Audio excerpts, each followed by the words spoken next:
Welcome to Inkhaven Presents, Readings from the Archive.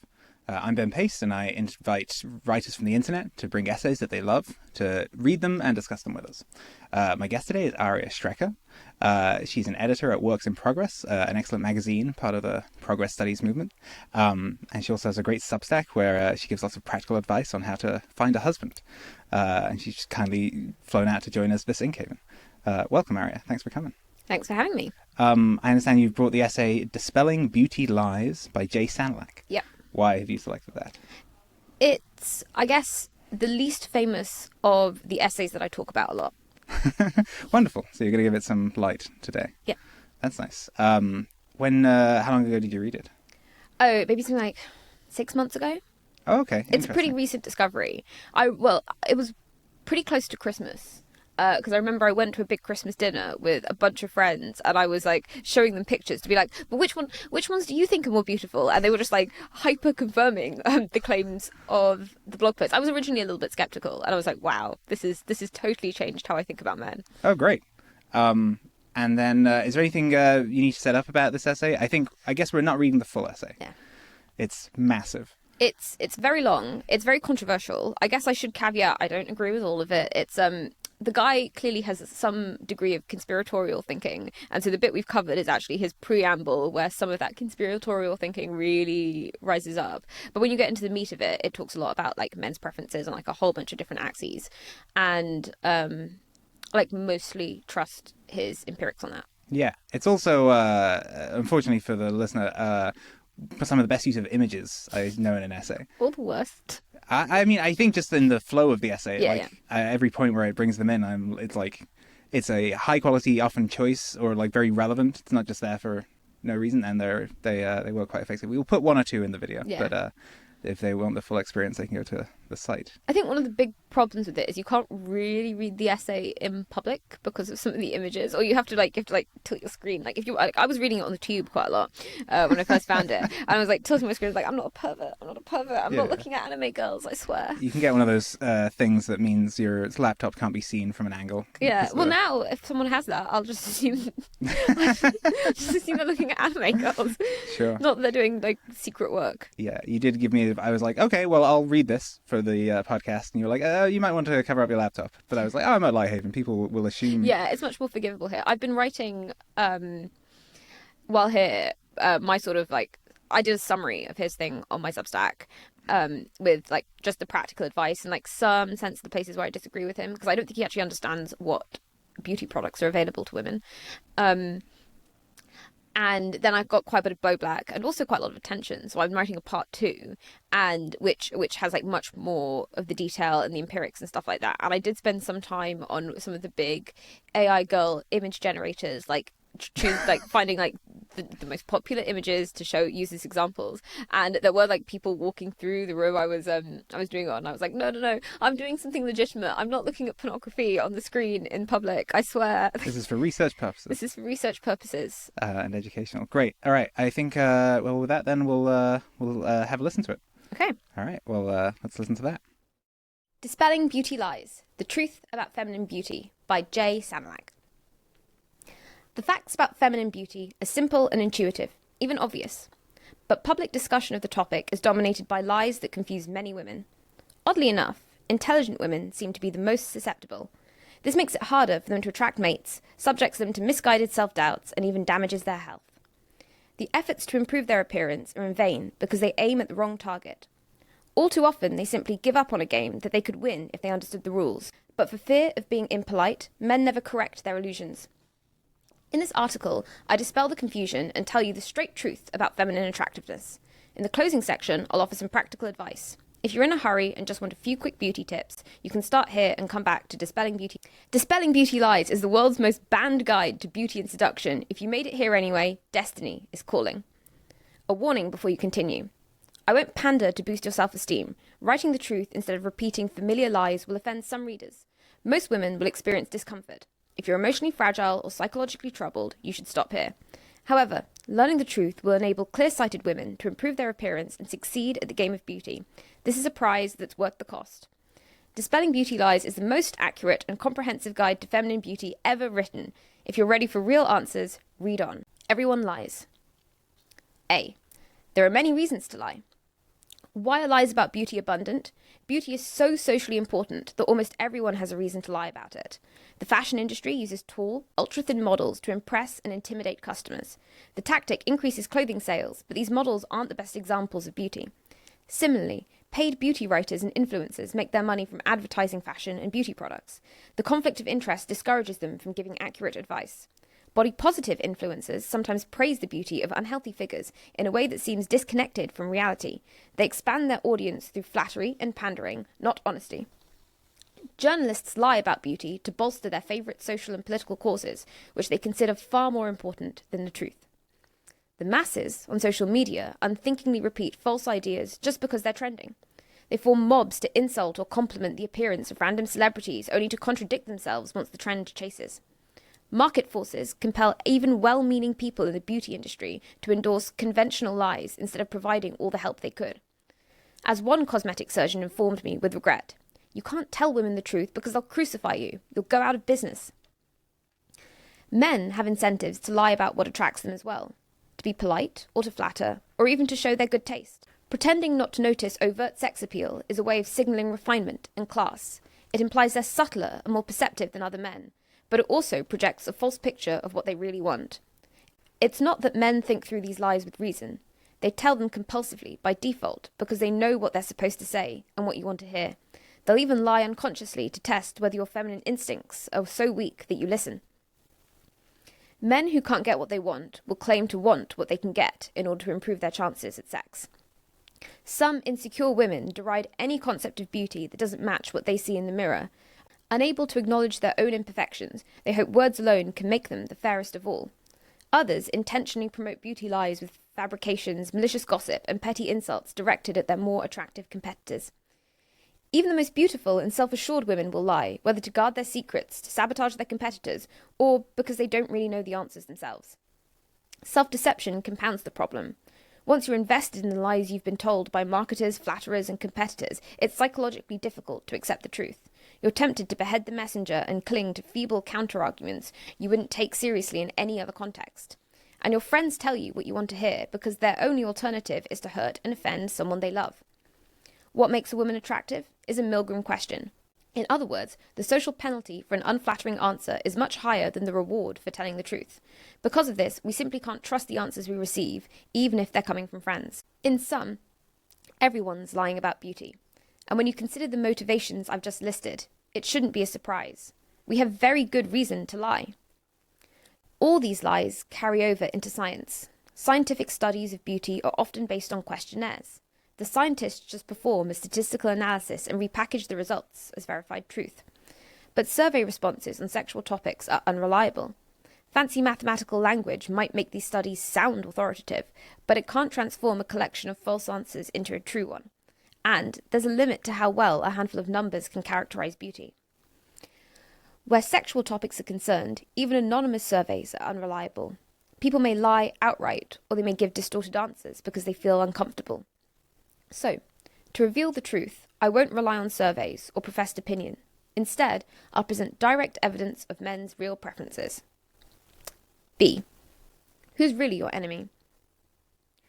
Why should men be the ones to judge what's beautiful? My approach here is simple and practical, not philosophical. The main purpose of personal beauty is to attract and satisfy a member of the opposite sex. There are other reasons to be beautiful, but they make a much smaller contribution to human happiness. That means men are the most important judges of feminine beauty, just as women are the most important judges of masculine beauty. Your professors may have taught you to loathe the male gaze. This crazy attitude will do you more harm than good. In fact, it's far worse than a beauty lie. You can't win by condemning the judges. Instead, you should embrace your potential for beauty and use it to cultivate a fulfilling relationship. Women's intuition for feminine beauty, but because it's less firmly grounded in instinct, it's more susceptible to distortion by media and marketing. Often, what women will superficially think of as their sense of beauty is really a set of prejudices pasted over their intuitions by profiteers and propagandists. You might doubt this claim, but be patient. I'll demonstrate it in detail later on. Some claim an uncompromising analysis of feminine beauty is inherently misogynistic. This is quite the opposite of the truth. Empowerment is about being able to get what you want. The more beauty you have, the easier it is to get what you want. And the better you understand beauty, the easier it is to obtain it. It's that simple. Those who justify dishonesty by labelling the truth as misogynistic are taking advantage of you. They're disempowering you and implying women are too fragile to handle reality. This article, in contrast, aims to help any woman who's ready to open her eyes. In the final account, its accuracy will be borne out by its efficacy. Pretty lies won't make you pretty, nor strong, nor free. They'll only lock you in chains of your flatterer's design. Don't trust me. Some claim the author is a tasteless scoundrel who can't be trusted. As it happens, the author doesn't want to be trusted. Instead, examine the evidence and reasoning. Don't take anything you read on faith. C. Beauty is an athletic skill. The hardest lies to conquer are the ones we tell ourselves. So before we continue, I'm going to explain the right way to think about your beauty. This explanation will anticipate some of the conclusions I haven't justified yet, but I'm offering it in advance to ease your mind. Beauty is confusing because it combines elements that seem personal with elements that are purely physical. And we can easily mix these up. Figure skating is a good metaphor. Both a great figure skater and a great beauty seamlessly blend personal expression with physical excellence. Yet, these are still two different things. And, in beauty as in skating, physical excellence is more important. It's popular to tell women beauty is just self-expression, and the unique person you are will always be beautiful to the right man. This sounds nice, but it's the verbal equivalent of a frenemy giving you a warm hug as she stabs you in the back. It's no different from telling someone she can be good at figure skating simply by expressing herself, and that physical skill doesn't matter. A skater who follows this sort of advice won't only miss the Olympics, she'll skate badly and never improve. In fact, this nice idea is the single most harmful beauty lie. It reinforces the misperception that a woman's beauty is her personal essence. So, if men don't appreciate your appearance, you must be a worthless person with an unlovable soul. That isn't true at all, and believing it will damage your mental health. For your own good, please stop thinking of beauty as only or even mainly self-expression.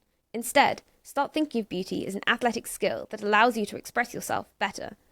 Some women are more naturally talented at this skill than others, but just as everyone can skate better with practice, everyone can contribute more beauty to the world if she makes a well-directed effort.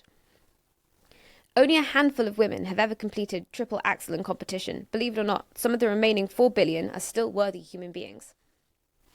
Once you reorient yourself in this way, you'll realise your imperfections aren't cause for despair. Even the few women who bring home medals still make mistakes. Your personality is, of course, already golden, but you're about to learn how to score top marks for technical merit too. And instead of just winning medals, you're going to win hearts. Are you ready? All right, well, thanks very much for reading it. I enjoyed listening to it. Did anything about it strike you differently reading it out loud relative to when you just had read it physically? There's a lot more caveating and throat clearing at the beginning. I don't remember there being so much preamble. Because that's just the bit that we've got covered so far. His language is actually slightly more formal than I remember. I remember thinking it was hilarious, and it's not actually like as full of jokes or as funny as I remember it either. Maybe like once he gets into the meat and potatoes, it gets funnier. Yeah. But yeah, it's still fairly seriously written for something that is anonymous and about a subject that many people do not take very seriously. Yeah, also his fiction's really funny. Oh yeah? His fiction is almost entirely comedy, and so I guess I've sort of like fused the inherent hilarity of Memoirs of an Evil Vizier with his more formal essays. Gotcha. Did you read this before or after you started writing your How to Find a Husband series? After. I see. No, potentially after I'd started writing it personally, but not after I'd started publishing it. Mm-hmm. Did it have any effect on how you thought about that or wanted to write it? So I stumbled across it because I was reading Memoirs of an Evil Vizier. So I stumbled across the fiction first and was enjoying that. And then I saw that he had this piece and I was like, well, this is highly relevant. I hadn't started thinking about the bit on getting sexier yet. I knew I was going to write that. It was on my list, but I hadn't started the research for it. And I read it and I was like, wow, this is actually the best summary that I've come across. I tried to find other summaries, couldn't find anything nearly as comprehensive or as persuasive. And then I read like all of his essays, which are of like varying... No, they're all actually really good. I disagree with some of them, but they're all really good. They're very opinionated. Yeah. And well stated. Yeah.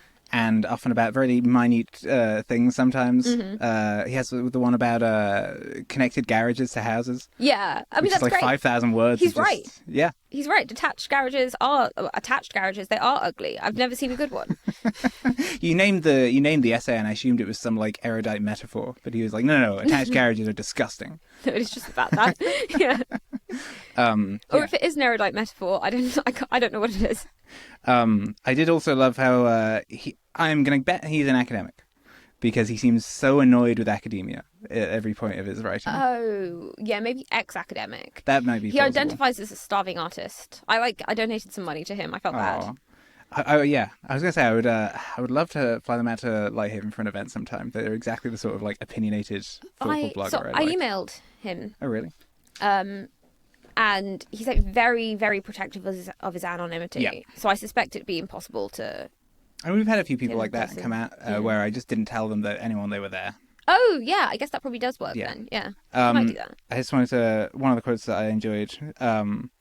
So at some point they go through a bunch of different ways to elucidate men's preferences about women, whether it's from fictional things or from I guess sex dolls. It's one of the sections.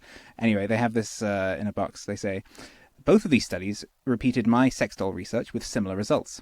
However, their claims to be the first to propose a novel method for studying beauty are false. My sex doll research was widely publicised years earlier, with a summary accruing over 3 million views on social media. At least one and potentially all of these academic authors got the idea to study dolls from Dispelling Beauty Lies. I do welcome efforts to replicate my work, but in the future, remember to cite, quote, that article with the funny font written by an uncredentialed musician, novelist and philosopher who sometimes identifies as an evil vizier. Which is their identification, which is great. And then they continue at some other section, they write, end unearned trust in academics for good. This article is the first to provide a thorough, accurate and well-evidenced accounts of men's real beauty preferences. Eventually its ideas and methods will spread, and professors who've complacently wasted time and money for so long will be dragged kicking and screaming towards its conclusions. You should nevertheless remember the kind of people they've proven themselves to be. Morally weak conformists, content to mime the outer forms of genuine scientific inquiry so that they can enjoy status and salary despite doing society more harm than good. Going along with the tide after it turns won't change anything about their character. Don't forget. So that's why I thought they had a particular hatred for academics. On the one hand, yes, that reads like someone who has a particular hatred for academics. I think on the other hand, I think he has a lot of hate in his heart. He doesn't just limit it to... And I think he can dole it out basically in any direction. Like, he hates people who work in fashion. I don't for a second assume that he works in fashion. That's but fair. He very much is like, I don't know, like gay paedophiles are trying to ruin beauty. That's like definitely the tone he takes when he talks about fashion industry. It's funny. I think most people with as much hatred on the internet are not a tenth as productive. Most of the hatred is pretty unproductive. But yeah, I was also wondering what their gender was. I had some sense that some of it was intimating female, but you seemed confident that they were male. Yeah, people often say that it's a woman. Yeah. And I think they're just confused because his Twitter icon is a woman. Because like for a long time, I think the name he went by on Twitter was Undead Odalisque, because in the fiction that he was writing, there was a zombie. They were simulating a zombie apocalypse by using the bodies of dead sex slaves. Sorry, could you say that sentence one more time? In the fiction he was writing, the main characters were simulating a zombie apocalypse by using the bodies of dead sex slaves. Right. No, that makes sense now that you said it twice. In the sort of, I don't know when it's set, like, I don't know, like 5th century Arabia or something. So the main character is a purveyor of odalisques to the Sultan. And there's a plague, which means his supply of redheads gets cut short and is quarantined at the border. Oh, no. And as a result, he wants to pretend that sex slaves are dangerous by simulating a zombie apocalypse instead of a... Yeah, but so his Twitter icon was a zombie odalisque for a while because he was promoting his fiction primarily. But that was while he was arguing a lot on Twitter about Dispelling Beauty Lies. So lots of people then attacked him for being, how could you know anything about this stuff? You're a woman. And so then in his FAQ at the bottom, he's like, lots of people say that I can't write this because I'm a woman, because I'm brown, because I'm a man, because of all these things. But people read that and they're like, oh, this is confirmation that this is a woman. Yeah, I think I listened to a bit of the podcast that Jay has done with another lady, just going through this, trying to make it, popularize it. And I think they explicitly, Jay's like, I'm not going to confirm or deny, because there's some passages where people say, you can't write this because you're a man. And the same passage, someone else quotes and says, you can't write this because you're a woman. And so I enjoy the ambiguity of everyone kind of being annoyed at me for whatever their inferred gender is. But like, it's pretty clear if you listen that it's a man. But for one, it sounds like a man, but obviously there could be a voice filter. But also his co-host makes it clear that he's a man as well. I was getting that impression. Which he kind of hates effective altruists. There's like a little, you can tell he's like quite familiar with like various internet tribes, but you can tell I think in some of his pieces that he really takes against middle class people who are increasing animal welfare. He like makes lots of jibes about like people trying to stop poor men from being able to afford red meat. I think also the reason I assumed that it was initially a guy, it was both because the like base rate for long screeds on the internet is male. And secondly, I kind of thought it had a similar ring to, Ayla has a series that she's written where she was like, here is how you can be better at sex for women or something, which is kind of a selfish desire of hers. She would like guys to be better at that. And I kind of imagine this was a similar thing where he was like, I would like it if all the women around me were more attractive. I will write the perfect guys so they have no excuse, in a kind of similar way. That was my assumption. I think he's got like some noble motivation in that. I think he is concerned that there's going to be a tide of AI waifu girls that are going to hit the internet. I mean, they're starting to hit the internet now, and a whole bunch of people are going to get one-shotted by this, and the only competitive thing that humans can do to preserve love and relationships is for women to be like, I guess, more competitive against the AI girls. It's a pro-humanity stance. Yeah, that I genuinely think that's his, like, at the very least, some degree of his like self-justification. About why he's doing it. I mean, I think the advice is meant in earnest. I think it is. Yeah. Did you change anything about your life as a result of reading it? No, I have like vague desires to implement some things, but actually, like, lots of this is actually not super tractable. He says it's tractable, but there isn't actually much you can do if you have like a fortunate or an unfortunate fat distribution, or about like the youthfulness of your face. The one thing I've decided to do is I've been in the habit of weight control throughout my life, and I've been out of the habit of weight control. You've been out of the habit, yeah. And different psychological dispositions here, and I'm not like actually sure where on the scale of like the various weights that I could be is like the most technically attractive. So I've started measuring my waist to hip ratio at different weights to see like what the curviest is. Yeah.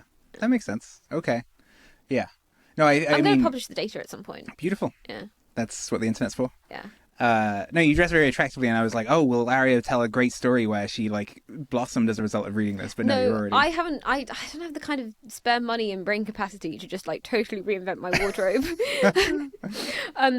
I think I was already dressing a little bit like he would recommend, maybe due to like some intuition that like lots of people have, but like I think mostly by accident. I just like kind of like quite preppy girlish clothing, and yeah. Have you recommended it to anyone else? Have you sent them? By the way, I think this might help you. I've sent it to basically everyone that I know.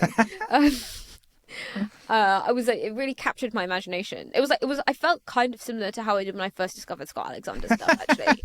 I was like, this is so exciting, I discovered this thing. And actually, unlike with Scott Alexander, I didn't realize that all of my friends were already reading Scott Alexander and they just hadn't told me about it. I was like, I found this great blogger, and they're like, yeah, no shit, whatever, like, old news. What year did you find Scott Alexander? Like 2018. Yeah, it's a little late. Yeah. Well, I wasn't that embedded into this world at that time either. But it turns out all of my friends were reading it anyway. I was already reading it, but when he first posted on Slate.codex announcing it, I was already there. But yeah, anyway. That's good. That's deep. Like, you were deep in the weeds. I don't know. I was like campaigning for the Liberal Democrats. I was too busy to be into internet rationalism. But this one, maybe about like a surprising number of people have read it. But they've kept like shtum. But yeah, most people I know hadn't read it, especially not really any women I knew. Yeah, it has the other good property of the blog of like many things which try to fight against false narratives of having an extremely long screed just about basic epistemology. Yeah, which he's also clearly thought about a massive amount. Yeah, there's stuff on trust networks. Yeah. Which is often a good sign for any other strange thing that they write about. I think that is true. Yeah. Yeah. How did you discover it initially? A friend of Well, a friend of mine tweeted the Evil Vizier fiction, and I was just enjoying that. I was literally just reading the fiction. That's good. Yeah. I bet he'll be happy to hear that. Yeah, the fiction's really good. It hasn't updated in a while, which is annoying. And he started a Japanese futuristic incel.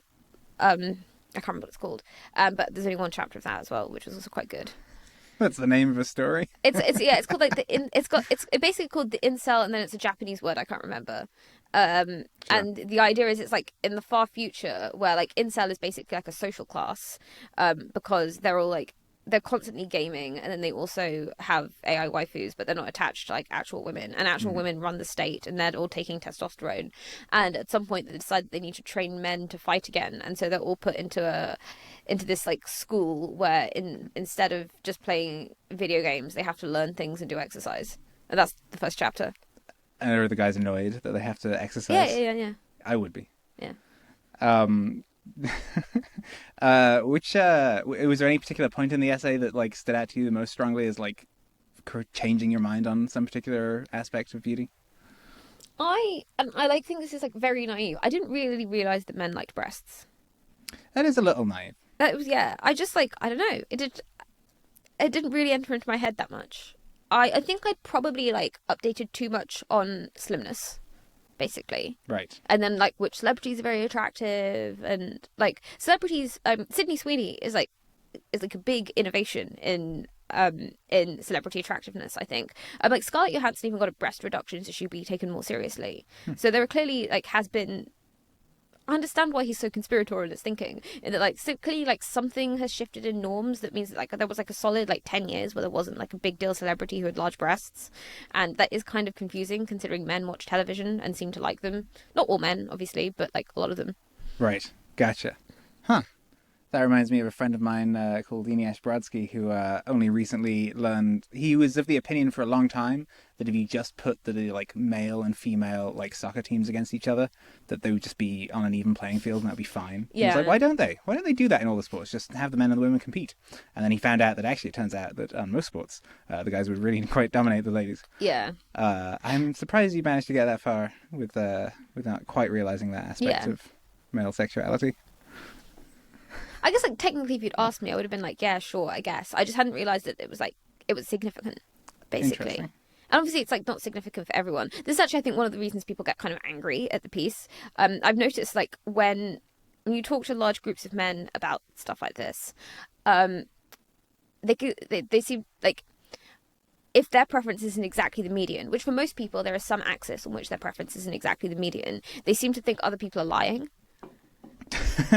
that seems to be like one of the like core emotional reactions people reach to, rather than being rather than kind of assuming that it's like one of the axes in which they like vary from typical. I think Ozzy has a good blog post. So there's a classic Scott Alexander one, the like typical mind fallacy, or generalizing from one example.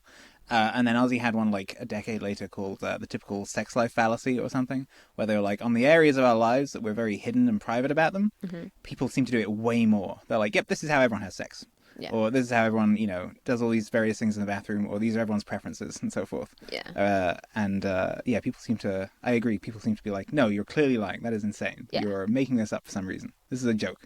Yeah, there was like basically a massive fight in one of my group chats between people who thought that like the ideal beauty standard was like, I don't know, like a slim blonde woman who looks 16, and between people who were like thought like a curvaceous Latina was like the ideal. And these people like obviously like it was all like in jest or whatever, but you could tell that there was like some like genuine like animosity to be like, I'm right and you're lying because you're like effete and emasculated, and there was like that like it was like the implication underneath. Right. Well, in that case, I update that Jay Sanalak is doing good work. I think he is doing good work. Yeah. Was there any other part of their blog that you read that especially changed your mind on anything?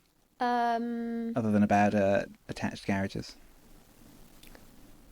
No, I think a lot of it is like it's like very much situated in the world that I already know and like he has like his piece that's anti YIMBY, and I'm like I am a YIMBY, but like his like analysis is not actually that ridiculous in that like actually people do mostly want like a house and a garden and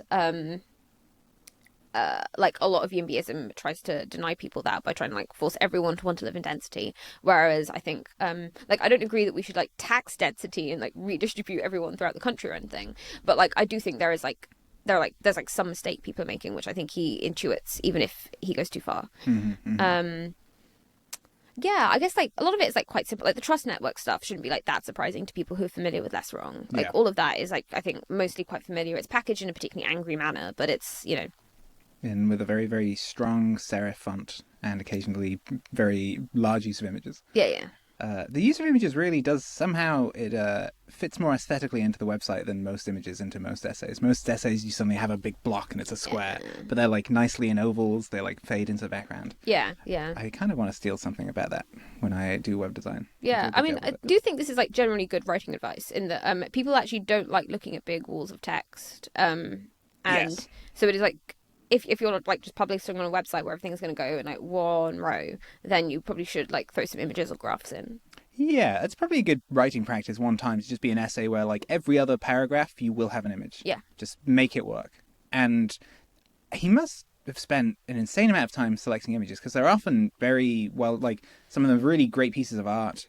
And there's just so many of them, and they're often really well chosen. I think a lot of them was sent in because I think he did lots of Twitter polls when he was writing, asking people for their like most attractive images, and he was polling lots on Twitter. I think in the podcast they mentioned one section where it was all user submitted. But I got the sense that was like, while that happened, it was more the exception than the rule. Some of the sections were like very densely like that. Maybe he has an aside, which is his actual personal favorite images, because people are attacking him being like, this is just your taste. And he's like, I think, if you look at my personal favorite images, you'll be able to see that there's a difference. There's an aesthetic taste. There's an opinion here that is different. And he showed some examples of models that he uses a lot because lots of people were submitting the models, even if he particularly doesn't find them attractive. Yep. Yeah, the section that they were submitting lots was for the section where he was like, being like, hot and being beautiful are two different things, but they are not a trade-off, and you can have just more of both. Yeah. Which is my general philosophy on life when people pose me trade-offs. Like, often people are like, so what do you think you should go in the direction of epistemic rationality or instrumental rationality? And I'm like, you need more of both. You need to be doing way better on both of these axes. Did reading any of Ayla's writing have any similar updates for you?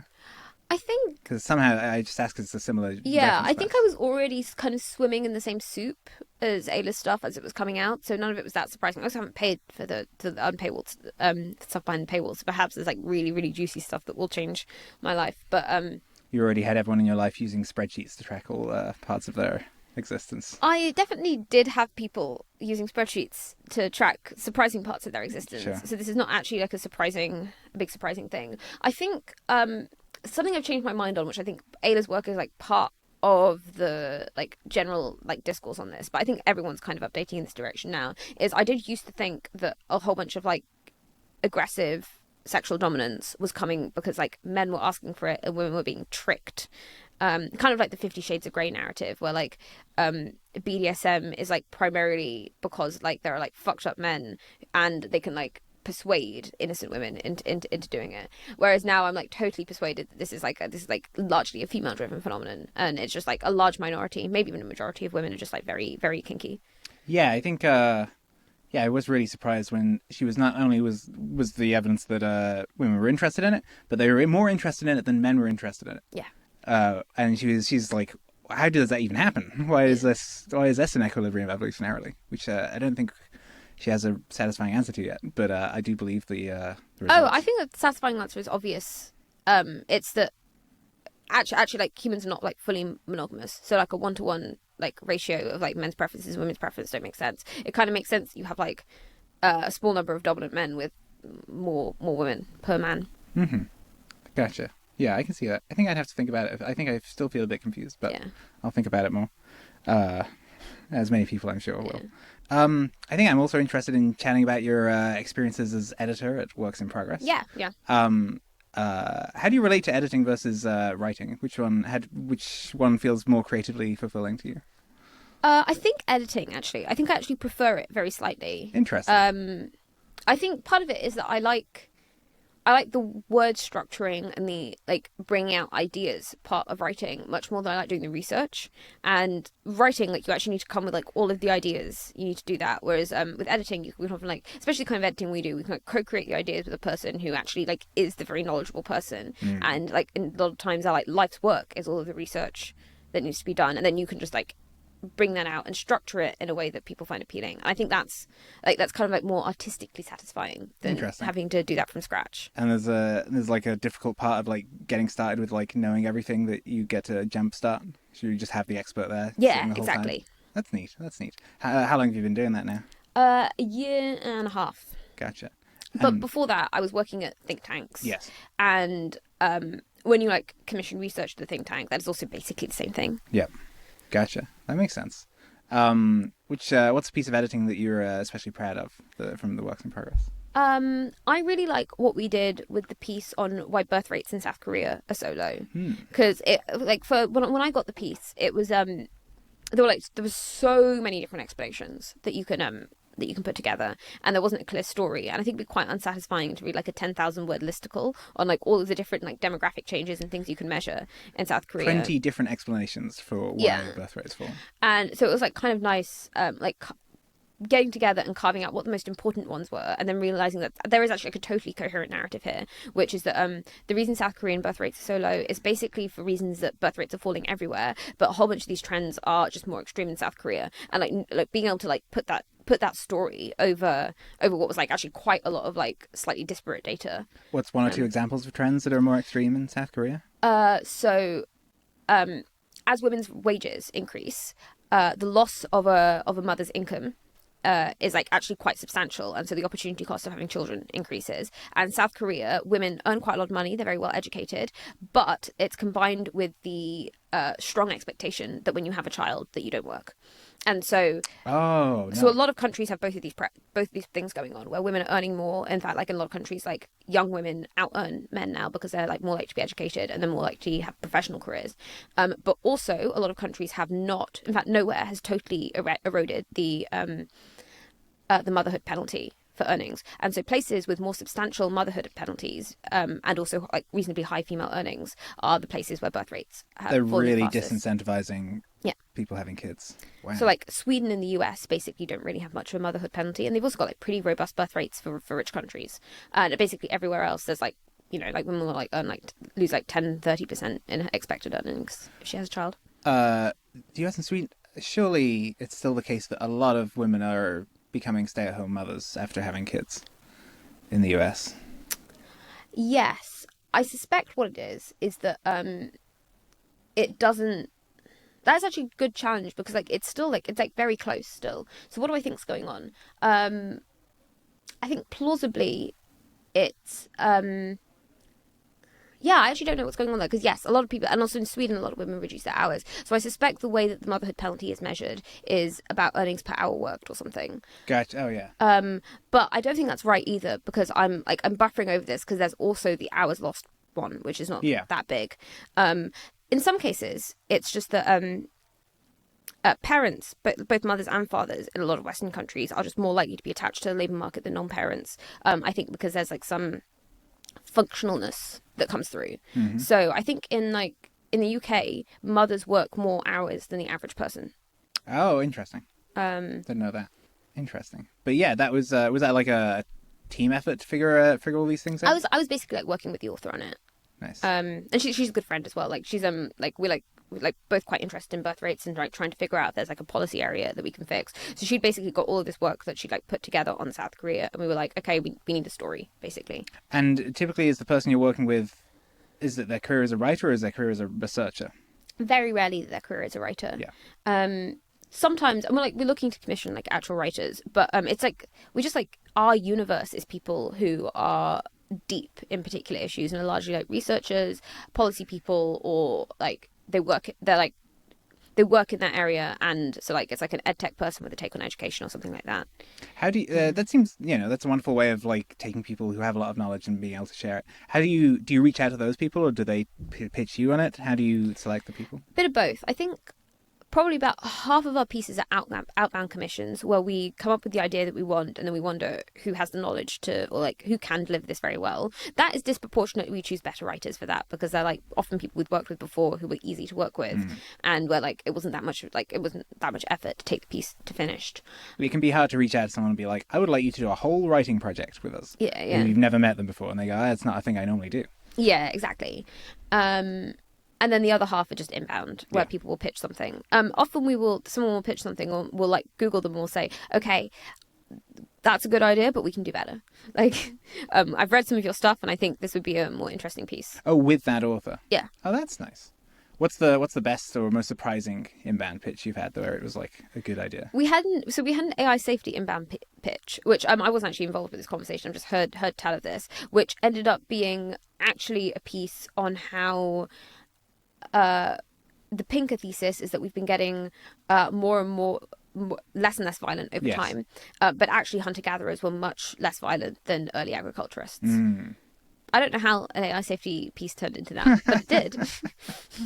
Yeah, I think Halden Kanofsky has a good post about it being more about the variance in violence changing over time. Going quite up in the 20th century with the variance, where most of the time it's pretty low violence, except for the World Wars, which is in crazy amounts of violence. Because I was going to say Pinker would say that didn't, that we didn't get more violent over the 20th century. Yeah. I guess like that obviously depends a lot on the measure. I guess if you have fewer conflicts, but the conflicts are much more devastating because of technology, are you more or less violent? Yep. Yeah. So, okay, that was a pitch that transformed substantially. Was there any other especially surprising, like, person who reached out with a story where you would never have, like, reached out to them to propose it, but that it went quite well? Yes, actually. So this is going to come out soon. Sonia Traus is big in Yimby world, but she pitched us a piece on why Orthodox Jews have such high birth rates.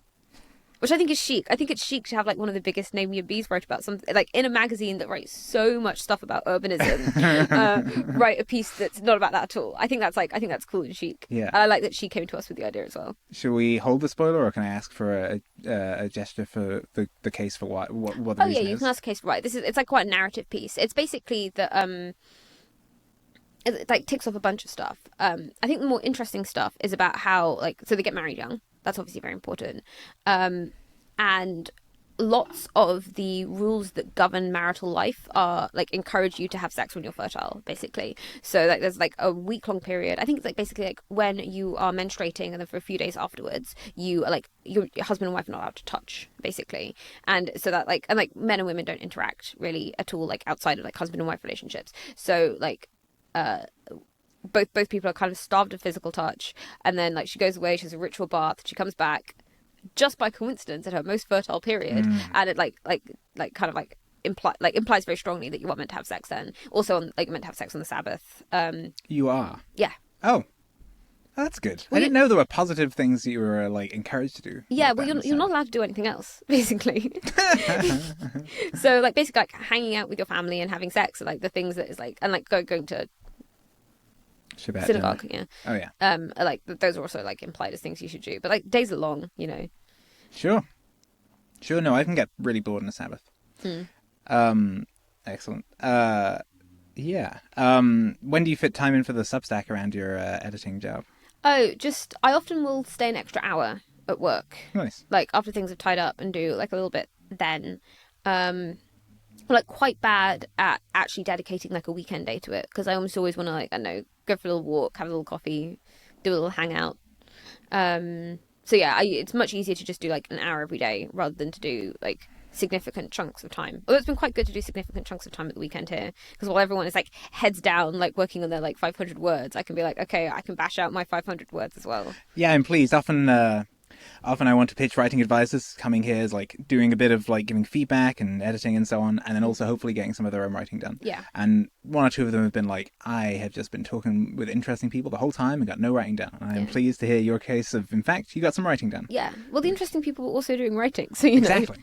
You got to wait till they're ready. Yeah. How are you feeling about the husband advice Substack? I'm feeling pretty good about it. It's actually going way bigger than I did not expect it to go that big. Like my biggest posts before that have had something like 5,000 or so reads, and I think that my latest is on like 50,000 or something. It's like probably actually like the most widely read thing I've ever written. Congratulations. Which is kind of weird. I put a lot more research into my piece about longevity than I did, but like I guess this is just if you like start writing about like sex and relationships, there's just like so much more audience of people who are interested. It's also really interesting to chart it, like starting off in my circles and then like leaving my circles and seeing how the comments vary when something like that happens. Like I've had this before when I've written about immigration, where like my immediate circle is like, I disagree with this or I agree with this for like these reasons, and then suddenly you're like, oh, racists are reading this, and like totally transforms the way that like people are applying. See, a very similar thing where it's like my immediate circle of people who are kind of nerdy, who are used to thinking about this stuff analytically, like they're all like engaging with the content or whatever, and then suddenly it's like it hits like normal people internet and they're like, what the hell is this? Like, and that's it. It's like you can see it happen, and that's like kind of interesting. When did you said the recent one was very popular? When did you publish that? Like maybe like 3 weeks ago. Cool. Something like that. Not that long ago. Nice. Yeah. So maybe the next one will be even bigger. I suspect the trajectory is not like that, and it's instead like it like goes up and down. I can only hope that Inkhaven causes you to write your most popular one. Yes. I think my next one could potentially be more popular because it's on the exact same topic, but it's I've tried to like bring like some more anger and also more data. So like if people like both, yeah. Wow. Yeah, I'm like, you know, I'm most people are like, a trade-off. You can either write an angry post or a true post, and you're like, no, I will do both. No, I'm going to do both. And I think it's like I'm channeling the source text here, you know. I think people will also be interested in the ways in which like I think there are frameworks for reasoning about this stuff. Like I've just been like, here is what people find attractive, here's what you should do. Whereas there is like actually like there's a deeper philosophy on it in that like you could, for example, just hit like the median man's preferences. You could like try and work out what the median man's preferences and hit that. But I think there is like something to trying to figure out what's undersupplied. But then some things are undersupplied because they're like very off-putting to the majority of men, even if they're undersupplied for the minority. And so working out which things, like I think tattoos are like this. I think probably tattoos and like colourful hair are slightly undersupplied, but they're so off-putting to the median person that doing them like diminishes your overall pool of suitors. Whereas there are some things like I mean, a very beautiful face, for example, is obviously undersupplied, and if you can get closer to it, then actually no, that's not quite a good example because that's still the median man's preferences. I think there's something like extreme curvaceousness actually would probably be something like that, where it's like undersupplied. It's probably not quite the median man's preferences, but it's not off-putting. But it's not off-putting to the median man, so you probably maximize suitors by like slightly overshooting preferences and stuff like that. Neoteny would be an example of this. I think slightly overshooting neoteny as an adult woman probably increases your number of suitors. Yeah. It doesn't have major costs. Yeah. You go for it too fast. That makes sense. Has anyone gotten married yet as a result of your series? One of my friends got engaged literally the day before my first post, and that was so. I had the post rude. ready. I had the post ready, and I like. To be fair, I think it would have been. I think potentially like if he'd been planning on proposing on the day I posted, I think actually he might have delayed. Because I would have been too smug. Did you give your friend any advice in the lead up to that before you published your sequence? I actually don't think people want to hear advice from their friends. So a lot of this is like pent up advice. This is like the product of like having it in me and being like, no one wants to hear this. Nobody wants to hear this. This is like not something I should say. And then being like, okay, I've many years of like suppressed, like Freud says that like a lot of like artistic output is like repressed libido. This is like repressed advice giving. It's like it's all in, and I like just have to say it at some point. Oh, that's fun. It's fun to think of lots of blogs as being the like inverse world of the things that like I couldn't say to all the people around me. Yeah. And also like a lot of advice is like a target is an attack if you say it to an individual in a way that it's not an attack if it's like very clear that actually there are like a billion people that you want to say this to. Like I have the thing, I tell a lot of anecdotes because I like I'm a strong believer in like this is one of the posts as well, but like people like learn far too much from fiction as being like the examples that they have for what relationships look like, for what love looks like. Because like what you're saying about like people, like typical mind fallacy about sex lives, people do not they don't not know very much about how other people get together, and they don't know the intimate details of it. Whereas I have been gossiping very intensely for almost 30 years now, and I've like weaved through a lot of like anecdotes of what people have said. You put that in your byline. I've always loved to gossip. I've always like harvested people's stories, and so I put a lot of like very anonymized versions of stories in the thing, and like every time I do it, people are like, "Is that me?" And it's like, Yeah. it's actually not you. I think it vaguely reminds me. Holden-Kanofsky has a piece about non-profit boards and how fucked up they are, and he's like, I've been on many non-profit boards. If you're reading this and thinking I'm talking about you, I assure you, I am not just talking about you. I'm talking about so many cases. Yeah, there are small cases where people have been able to identify themselves, but like, it's actually like more common for people to think a story is about them when it's not. Yeah. Like, especially actually one of them, I mentioned that like men love to spend money on the Drake's sample sale, and like 5 of my friends were Drake's. It's like a fancy. It's a preppy clothing brand, and it's very expensive, and it looks like the same as all the other clothes. Sure. And like several people were like, "Why are you being mean about me?" And I was like, "Not just you. I wasn't even thinking of you." Yeah. I have so many friends. Yeah. The other thing I want to ask you about is just how your experience has been here at Inkhaven.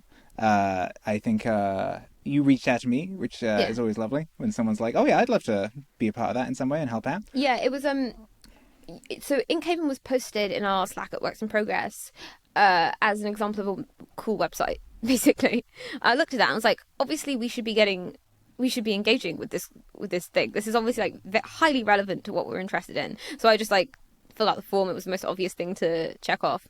So yeah, I'm glad. It was just like an interesting, like a well-designed website? Or Yeah. That's genuinely why I saw it. That's nice. Ben was just like, I don't know where Ben saw the website, but Ben was like, this is a cool website. Yeah. I don't know if you read any of the words. Yeah, well, you have to communicate a lot with images and things. Yeah. I will say this, I'm very impressed with the portal. Would have expected it not to have worked even the tiniest amount. Like, who built it? Like, because like, basically, I assume that if you're vibe coding something, it's going to break at some point. It's not going to have the functionality that it seems to like profess to have. And so basically, like I if I don't see something that looks clearly like it's off the shelf software that's I from like a big company, I just assume it's not going to work. And then like the portal just works. Yeah. I mean, I'm not quite sure which level of bit you're mismodeling, because like we build lots of our own software internally. That's like, we build less wrong. We build less wrong. Oh, welcome. Hello. I mean, I guess I knew there was obviously a relationship with Less Wrong. No, we run Less Wrong. We build it. Okay, cool. All right, fine. So there's actually like much more capability for website building than I thought. But it's also the case then that so I did the first like markup of the website, or rather I like hooked I added the like database and did some basic design or something, which is the like first 5% of it, and then the other 95% has been built by our Lucy Philippon, who works with us. She's great. That's why when sometimes there are problems, you're like, that's a Lucy thing, and then okay, cool. She could have built the website without LLM existence. She's a good coder. I think that's another reason why things work well. Yeah. This is not vibe code by a person who did not code before vibe coding. Yes, okay. This is a person who that probably makes a world of difference. Yeah. But yeah, I mean, it's pretty easy when the website has to work for like less than 100 people, as opposed to Less Wrong, which has to work for like 1 million people or whatever. Yeah. But it's pretty fun. I could go into technical details. We use Convex, which is pretty easy for prototyping. When you make changes to the database, you can just do it on your local one immediately. And anyway, but it's pretty fun. It's good that we have that portal. And she adds all the fun features, like at 10 p.m. all the profiles go red for people who've not done it, and then 11:45 they start bleeding. Oh, I didn't catch that. That's nice. And they shine and sparkle if they posted twice in a day or 3 times, which is utterly unnecessary. Do you understand? Claire posted 7 times in one day. Why? She could have posted for 7 days. Why did she not save them? And then she could have done she could have used that extra time to do a really good post. Yeah, and she still writes other good stuff. And last time Michael Dickens did 10 in a day, just to shame us all. Just to show off. Yeah. And then research pieces. He writes research pieces. Interesting. Yeah. I was thinking, because obviously when you do something like this, you think about the strategy you would deploy. I was thinking what I would probably do is I would each day I would do a piece that was a smaller research piece that was here are what all the papers in this area say, this is what I think of them, blah blah blah. And then after I don't know, depending on the piece, a few of those, then put them together and be and here is the thesis piece. Yeah. So that way you can both do your research days and also your writing days exactly. without without not posting. Yeah, I'm surprised more people don't take that approach. I think Nancy takes a similar approach with her writing about her life. She's like, so basically a friend of hers within the month before Inkhaven passed away, and she wanted to write about, he was a big part of her like early career in her early 20s at a quant firm, and she wanted to write a story about him. And it turned into, I think, a 12-part series. And each one of them has its own, like, plot that's engaging within the story, and it also sets up the next one. Yeah. And that worked really well for her, and she was always at least a day ahead. Yeah. But yeah, I think sometimes people, like, get a few short pieces out that they're, like, they're either personal stories, or they're just making a small point while they do, like, a longer research piece. Yeah. But yeah, people complain a lot about that, like, oh, I couldn't write a research piece in a day. And I'm like, you don't have to write a research piece in a day. Hopefully you'll have to publish those at some point, and that's those days. And then the other days you can, sit down, do a couple of, like, we had a lovely speed haven at the fair. Yeah. Where, I tested it with Henry when he was building it. Oh, nice. Yeah. And that was also vibe coded, and that worked quite all right. And Gwern was just calling out prompts. The craziest. He was like, what's that Dolly Parton, the best little whorehouse in Texas song? And he was like, all right, the prompt is the best little word house in Texas. Go. I was thinking best little whorehouse in Texas, really. Is that people are going to start writing literotica as part of Speed Haven? Yeah, no. But then, he had a bunch of different, like, takes. Some were fiction, some non-fiction. And so, some neat ideas came out of those when you were competing against 3 other people in, like, a 5 or a 10-minute timer to write the thing. Well, when I was testing it with Henry, he gave us a 2-minute timer. That's too short. And that was just about the right amount of time to tell one joke. That's right. Basically. Which is, like, it's fine. It was, like, I think all of our little pieces were, like, between 50 and 100 words. Yeah. Yeah, and it's hard with the relay race ones where there's, like, 4 of you each doing a minute of writing to, like, make a coherent argument. Those were more kind of fun and creative. The way my little friendship gang has started doing postcards when we go on day trips is we'll do 3 words and then we'll pass the postcard on and do 3 words and 3 words. So that's a new tradition. I feel like we should have Inkhaven postcards for people to send home to their families. They're like, I'm away stuck here blogging, but it's like them in a cage here at Haven. Yeah. Has anything else about it surprised you relative to how you expected this place to be? I don't think so. I've been here before, but I was here for the Progress Conference. And so that was full of people. Yeah.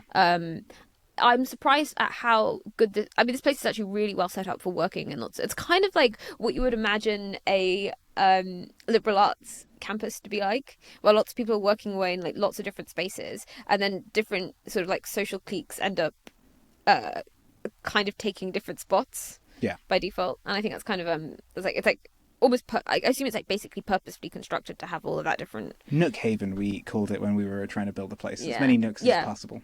I think it's like very thoughtfully constructed in that way. Yes, I remember conferences are normally like, cool, we would like one big room for all the people. And we were like, we made sure not to build that, so we couldn't do it. Yeah, I remember it was like great for the Progress Conference, because like basically what I did is I would walk up and down the path, like, because obviously the point of the conference is like to talk to all the people, it's not whatever. And so I'd walk up the path and I'd find like a person I'd like basically try and hit all the people I knew who were at the conference, and you could just like repeatedly walk up and down and get into like the right size groups, like conversations of like 8 people. Like once it gets to that number, you actually do, you want to like subdivide, and the space is like well constructed to make sure that people subdivide for those conversations, trying to make the circles like fit 5 or 6 people and not much more around the fire pits or where have you. That's good. Anything about the writers that did you expect them to be, I don't know, different in any particular way? There's a very wide range of quality, I would say, but I guess that's to be expected. Sure. No, the people were basically like what I thought they'd be like. Nice. Yeah. That makes sense. Is there any of the writing that was especially to your taste that you read? Or especially interesting in some way? I was really particularly impressed with Austin's I thought you'd say stuff. Austin's stuff is so good. And the fun thing about him is he had published one thing before Inkhaven. He did one essay, and I was like, this is great, because it was a classic progress studies. Why wasn't the hot air balloon invented earlier? Yeah. And it was great. When they were doing that, the guys who first did it didn't understand that it was the heat that made it go up. They thought it was the smoke. Yeah, they were burning things that would make darker black fumes, like old boots. Yeah. And random stuff that just wasn't that hot. Because like it was making them cough. Yeah, stuff is much more like easily conceptual than. Oh, it's pushing it up physically with the stuff. Whereas like the fact that heat rises is I mean, you could like speaking of trust networks, you could have just made that up. Like Yeah. I haven't really got like I haven't verified that with my senses. Yeah. Bit of a sense that, like, yeah, the top of houses can get quite hot or something like that if they're Yeah. well insulated. But yeah, no, I've been really impressed with a bunch of his stuff. And then the editing, what's the editing like here? Because I don't know if you can get. It's just so hard when like more than half the pieces are same day pieces. Yeah, of course, yeah. So I guess like when I've looked at people's pieces, I think it's like a large part of this is like the convention of what's going on. It's sometimes like it's not clear what the person wants to say, and when you do figure out what they want to say, it's a tweet. It's not like it's not a 500-word piece, but they're not here to write a tweet. They're here to write a 500-word piece. So sometimes you like figure out what the problem with the piece is, and then you're like, oh well, it is also 10 p.m. now, so let's just like chop and change it like a little bit. So that's a big thing. I think people also underthink their first paragraph quite a bit. yeah. That's like a big one that like it's actually kind of if you're like coming to a piece over and over again, like because like you've only got like a bit of time to work on it each day or something. I think people like think it's kind of wrong to like just start from the beginning and read it again. But actually your beginning is so much more important than your middle. Obviously like, your end also really matters. So I think it's fine to just like hit your intro like every time you open up the page and get it like to nail it each time you read it and you feel like there's something wrong with it. Yeah. I feel like I would happily enjoy just a whole like talk on the first paragraph. Yeah. There's like tons of examples of them, tons of examples of how you change them over the course of pieces. Do you change them a lot over the course of editing? I change them a lot over the course of pieces. I will sometimes like not hit my intro at all for ages and ages and ages, and wait until I find the most.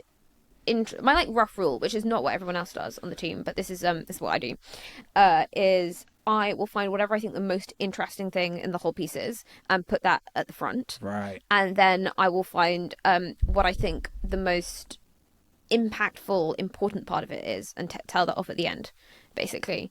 And then Nice. and then the other thing is you then try and reference whatever you did. It's almost like formulaic. Whatever you like mentioned at the beginning, you want to then somehow like reference it in the bit where you're like also like scaling up the register to the most important stuff.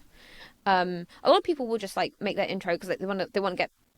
I think potentially they want a more honest signal of people who want to read it, where they will like just tell you what they're going to say.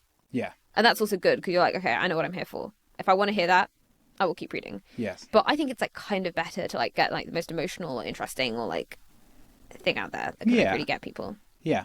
It's this trade-off between making something that is in fact enjoyable and a good at reading experience, as well as being like just plainly informative and direct and so forth. Yeah. Is there anything else I should ask you about works in progress? No, unless you can like somehow persuade people to buy a copy. We can tell people where to buy the copies. I don't want them to buy a copy. Where do we buy the copies of Works in Progress? You can buy a copy of Works in Progress at worksinprogress.co/print. /print. Neat. We'll make sure we've got some here. Mm. Although we've got like a normal website that is trying to get you to buy something, so like you can go to any page of the website and it'll be pretty obvious how you can buy a copy. Does it? Do you have the byline in there in essays that you edit on? Does it say? No, we don't include the editor. My mum was very disappointed about this actually because I was like, "Wait, but it doesn't say that you." And I was like, "It's I'm on the website somewhere."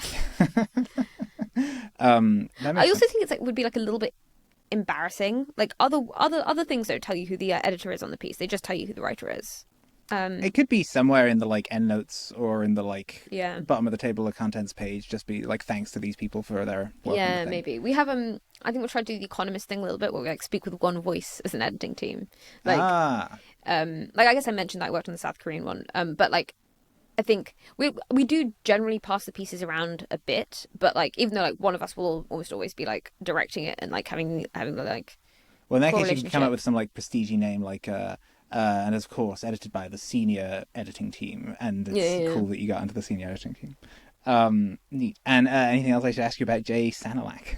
I think I guess it's clear that I'm like somewhat charmed by what is clearly like a curmudgeonly, irritable character. And yet still great. The content is not lacking. Yeah. As a result of that. Yeah. It does not get in the way of the content. No. And it is very much motivating why the content gets to be there in the first place. Yeah, he's got a journal on his website that he writes a little bit about his process. It's not very very detailed or anything, but the Iran war has clearly been like a big deal to him. He like seems to have been like quite emotionally devastated by it. But I think that's like an interesting character. Like I can't actually fit that into my broader sense of his character. Like on Twitter, all he said is like, with the cost of the Iran war, we could have bought every 25-year-old American woman like a boob job, which is obviously funny. But in his journal, it's like clear that this is actually like a big deal to him. It's always interesting, this podcast, because I'm a well-versed man of the internet. I have probably read a lot of the things, and then people keep bringing me great things that I have not read. There are so many corners of the internet. Yeah. Yeah. I think I'd seen this blog once or twice because I remember the like shape of the images and the layout and the art style. You'll remember the font. Yes. Yeah. But thanks so much for sharing it with me. I am glad to have got to read it again. Oh, did you read it in Occidental or Oriental? The initial one with the serif. Yeah, the serif. Yeah, the crazy serifs. Yeah. Yeah. No, he's clearly spent a while on the web design, which is neat, but people never click the change these settings on this web page. Not, yeah. So yeah, I read it in the intended, difficult, slightly harder to read, slightly fancier way. All right. Well, thanks so much. I really appreciated reading it, and it was great to chat with you. Nice. Good chat with you as well. Farewell. I didn't need to do the guns at the farewell. Before we wrap up, I'd just like to thank our sponsor for this episode, WordPress.com. As a teenager, many of the blogs I grew up reading were built using WordPress, such as Slatestar Codex, Don't Worry About the Vars, and Shtetl Optimized. The co-founder of WordPress, Matt Mullenweg, went on to build WordPress.com, a hosting service that supports bloggers. It provides an interface that allows you to design your website and to use the near infinite family of libraries and plugins that have been built for WordPress. If you're someone who cares to be able to design your own blog, for your ideas, for your writing, and for your own aesthetic, then by far one of the best options on the internet today is WordPress.com.